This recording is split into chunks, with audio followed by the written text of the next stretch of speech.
એ જે ભારતીય solar panel અને જે ખાસ એક્સપોર્ટ આપણે કરીએ છીએ અમેરિકામાં, તો તેમના પર એક ડ્યુટી લગાડી. હવે આ ડ્યુટી લગાડી મતલબ કે આપણી પ્રોડક્ટ્સ ત્યાં મોંઘી મળશે. આ વિશે વધુ વાતચીત કરીએ. આપણી સાથે કેપી ગ્રુપના ચેરમેન અને managing director doctor Farooq Patel જોડાઈ રહ્યા છે.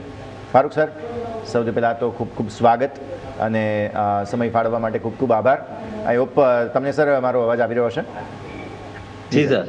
તો સૌથી પહેલાં તો સર, આ જે અમેરિકા દ્વારા સ્ટેપ લેવામાં આવ્યું છે, વચ્ચે સ્પષ્ટતા જરૂર થઈ કે આપણે જે ભારત સેલ યુઝ કરે છે એમને વધારે અસર પડશે, જે ડ્યુટી લગાવવામાં આવી છે તે પહેલાં થોડું સમજાવો કે કોન્ટેક્ટ શું છે, શા માટે એ લોકો આવી એક્સ્ટ્રા ડ્યુટી લગાવવા માગે છે અને આપણે કઈ રીતે આ જે સ્ટેપ છે તેને જોઈ રહ્યા છીએ. ફારૂક સર, એમાં એવું છે કે અમેરિકા, પહેલા તો યસ હું તમને નમસ્કાર કહીશ, તમારા દર્શકોને પણ નમસ્કાર કહીશ કે જે પેનલ મેન્યુફેક્ચરિંગ જે છે એ આપણા ત્યાં વધી રહ્યું છે અને એના બેઝની ઉપર અમેરિકાનું એવું કહેવું હતું કે અમે ચાઇનીઝ પેનલો નહીં લઈએ અને ભારતીય પેનલો લઈશું અને તમને આટલી ડ્યુટી લગાવીશું.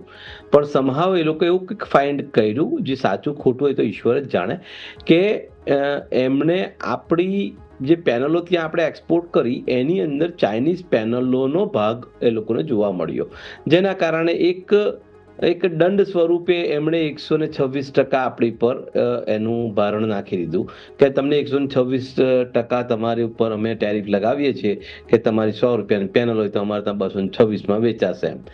તો એ ખરેખર શું છે એ પેનલ મેન્યુફેક્ચરર જ કહી શકે અને એમાં મોટા પ્લેયરો જ છે. અમારું જે કંપની કેપી ગ્રુપ છે તે પેનલ મેન્યુફેક્ચરિંગમાં કોઈ પણ જગ્યાએ નથી.